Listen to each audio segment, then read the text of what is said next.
Assalamualaikum warahmatullahi wabarakatuh. Selamat pagi peserta didik kelas 11 ATEP Agribisnis Tanaman Perkebunan SMK Negeri 1 Kuala Cenaku. Mata pelajaran pada hari ini adalah pemeliharaan tanaman perkebunan, di mana unit kompetensinya adalah pengendalian hama dan penyakit tanaman kelapa sawit. Baik peserta didik yang berbahagia, peta kompetensi kita sudah berada di ujung semester, yaitu semester 4, di mana unit kompetensinya adalah menerapkan pengendalian hama dan penyakit tanaman perkebunan. Adapun tujuan pembelajaran ini adalah dengan pembelajaran jarak jauh. Melalui video ini, peserta didik mampu yang pertama, mengidentifikasi jenis-jenis hama dan penyakit. Yang kedua, mampu mengendalikan hama dan penyakit. Adapun sumber materi, yang pertama video dari Skofindo pada pelatihan kelapa sawit guru-guru SMK. Yang kedua, referensi lain yang relevan. Kemudian, langkah-langkah belajar di masa pandemi COVID ini. Yang pertama, peserta didik menyiapkan HP Android-nya dan buku tulis pemeliharaan tanaman perkebunan di rumah. Kemudian, lalu isi daftar hadir pada link berikut ini yang bisa dilihat pada tulisan yang telah digarisbawahi ini. Silakan pertama kali peserta didik mengisi daftar hadir.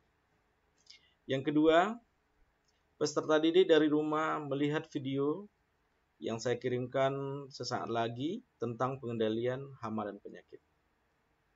Ketiga, setelah melihat berulang video tersebut,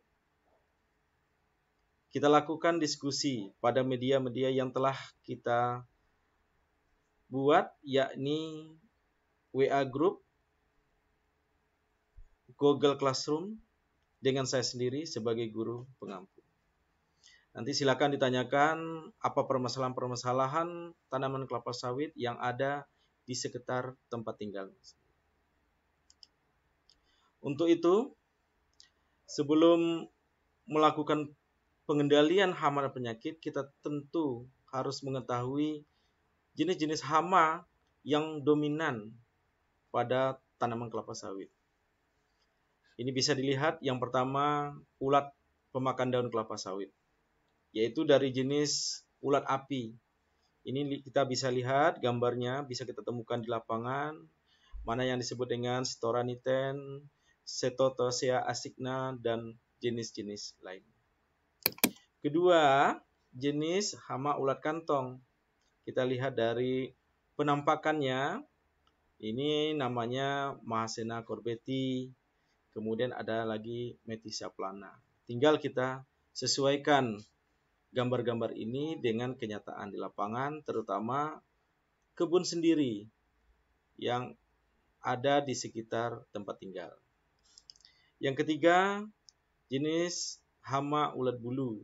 Nah, ini jenis ulat pemakan daun ini yang paling banyak ditemukan di perkebunan kelapa sawit. Tentu jenis-jenis hama lain juga seperti kumbang, kemudian rayap juga banyak ditemukan. Untuk itu kita tentu harus tahu dari ulat pemakan daun tadi, jenis ulat api, kita harus tahu bagaimana gejalanya.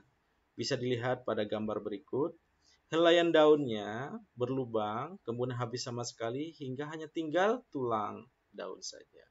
Ini bisa kita lihat di rumah kita masing-masing. Kemudian gejala ulat kantong itu terlihat daunnya berlubang-lubang dan tidak utuh lagi. Jadi bisa diamati di rumah masing-masing. Ketiga, ulat bulu. Nah, ini dia hidupnya biasanya bergerombolan, kemudian daun-daunnya itu habis bagian epidermisnya. Nah, nanti bisa dilihat pada tanaman kelapa sawit yang ada di sekitar rumah. Karena kita belajar jarak jauh. Untuk lebih jelasnya bagaimana teknik pengendaliannya, ada pengendalian secara hayati, kemudian pengendalian secara kimia, kemudian pengendalian secara manual. Ini bisa dapat dilihat melalui video ini. Oleh karena itu, simak video ini dengan seksama. Setelah itu kita lakukan diskusi apa problem-problem yang ada tanaman kelapa sawit di sekitar tempat tinggalmu. Selamat menyaksikan video pengendalian hama dan penyakit. Pengendalian hama dan penyakit. Keberhasilan pengendalian hama dan penyakit sangat ditentukan oleh terlaksananya sistem deteksi dini atau early warning system, yaitu sensus dan pengamatan hama di lapangan. Metode pengendaliannya dilakukan dengan cara biologi, yaitu dengan cara penanaman tanaman berfaedah atau beneficial plant, di mana untuk menjaga serangga predator yang merupakan musuh alami dari hama yang menyerang tanaman kelapa sawit. Manual, yaitu dengan cara mengutip langsung. Kimia, yaitu jika dengan cara di atas tidak juga teratasi, maka menggunakan bahan kimia yang ramah lingkungan.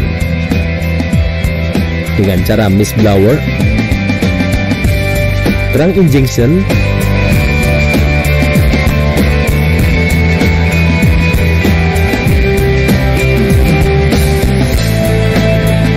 dan foging maupun pengasapan. Tetapi tindakan pengasapan ini adalah alternatif terakhir karena dapat mengganggu keseimbangan ekosistem, terutama pada serangga penyerbuck atau Elaiodobius ataupun musuh alami predator.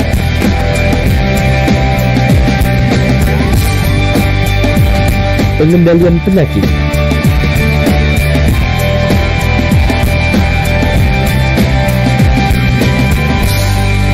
Penyakit yang paling banyak menyerang tanaman kelapa sawit adalah penyakit yang disebabkan oleh jamur Ganoderma.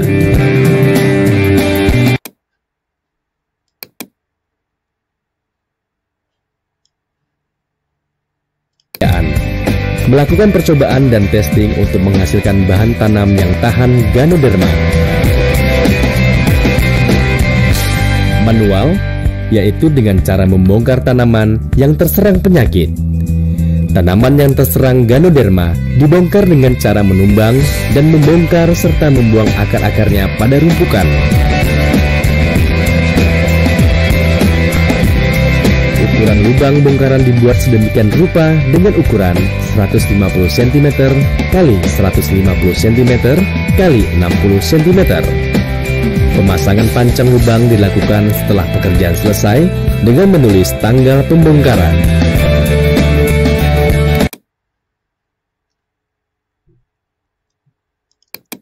Demikian, itu video tentang pengendalian hama penyakit yang berdasarkan sumbernya dari PT Sapfindo. Ini didapat pada pelatihan guru-guru SMK Seriau tahun lalu. Demikian untuk videonya. Kepada peserta didik, kita akan kembali kepada langkah berikutnya, yaitu diskusi di Google Classroom atau WA Group yang telah disediakan. Demikian, terima kasih. Wassalamualaikum warahmatullahi wabarakatuh.